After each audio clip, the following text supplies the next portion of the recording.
గనుల సీఎం రేవంత్ రెడ్డి సార్కి అయితే BRS party working president KT Rama Rao sir అయితే సవాల్ విసిరిండు. మరి సవాల్ విసిరాడా చెప్పుర్రి? బీఆర్ఎస్ పార్టీ అనే కాదు, రాష్ట్రంలో ఉన్నటువంటి ఏ పార్టీ అయినా తప్పకుండా సవాలే విసురుతుంది. సకాలంలో నువ్వు ధాన్యం కొనుగోలు చేసి లెక్కలు కరెక్ట్ చూపిస్తే ఎందుకు గిట్లా అందరినీ మీద సవాలు విసురుతారు అనే ముచ్చట్నైతే ఒక్కసారి మనమైతే తప్పకుండా చూడాలి.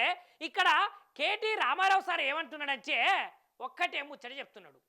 రేవంత్ రెడ్డి మీరేమో 80% పంట కొనుగోలు పూర్తి చేసినామని మీరు చెప్తారు.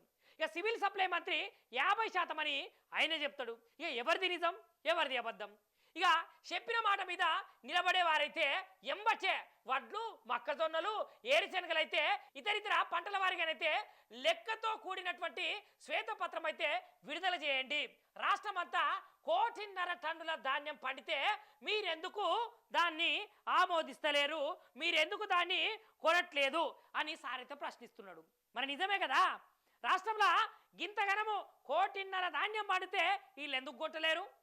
ఒకసారేమో 80% అంటాడు, ఇంకోసారేమో 50% కొన్నామంటారు, ఇక ఇంకొకరు వచ్చి ఇంకెంత కొంటామంటారు.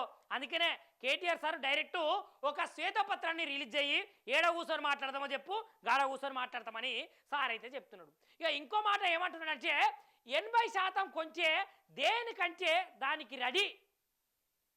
తెలంగాణ గవర్నమెంట్లా ఈ కాంగ్రెస్ పార్టీకి సంబంధించినటువంటి నాయకులు రైతులు పండించినటువంటి పంటనైతే 80% మీరు కొనేది ఉంచే మేము దేనికంటే దానికి ఉంటామని working president KT Rama Rao sir అయితే చెప్తున్నాడు. ఇక ప్రభుత్వం పంట కొన్నట్టయితే నిరూపించు, రేవంత్ నేను సవాలే విసురుతున్నా అని సార్ చెప్పిండులా. ఇక కొడంగల్లైనా రాష్ట్రంలో ఇంకెక్కడైనా 80% వడ్లు కొన్నట్టు నిరూపిస్తే ఏ శిక్షకైనా మేమైతే సిద్ధంగా ఉంటాము అని సార్ చెప్పుకుంటా సవాలు విసిరిండు. ఇక దీని మీద అసలు శ్వేతపత్రం ఎంబటే విడుదల చేయాలి అని సార్ చెప్పిండులా. ఇక ఇంకో ముచ్చట ఏమన్నాడంటే అన్నపూర్ణ లాంటి తెలంగాణను నేడు తల్లడిల్లుతున్నది.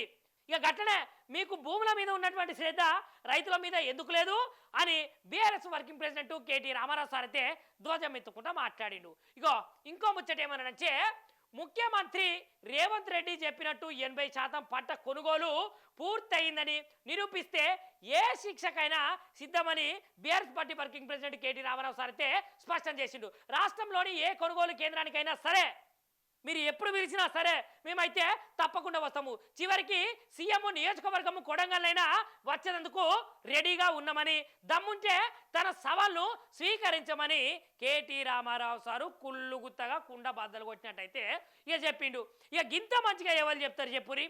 మీరు కొన్నారు కదా, మరి కొంచెం శ్వేతపత్రం రిలీజ్ చేయుర్రి.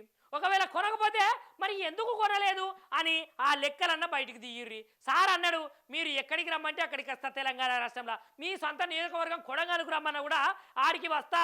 రేవంత్ రెడ్డి నీకు సవాలు విసురుతున్నా, నువ్వేందో నాకు నిరూపించుకో, ఇంకొకటి శ్వేతపత్రం అయితే రిలీజ్ చేయి అని చెప్పి నువ్వు కుళ్ళు గుత్తా కదా గిదిల్లా. మరి ఎంత కొన్నది సర్కారు అనే ముచ్చట ఈ జనాలకు, ఈ ప్రభుత్వానికి, అదేవిధంగా ప్రతిపక్షంలో ఉన్న వాళ్లకు, వీళ్ళకి అందరికైతే తెలవాలి కదా. అందుకనే సార్ అయితే ఇట్లా చేసిండు. మరి మీరేమనుకుంటారో ఒక్కసారి కామెంట్ చేయండి.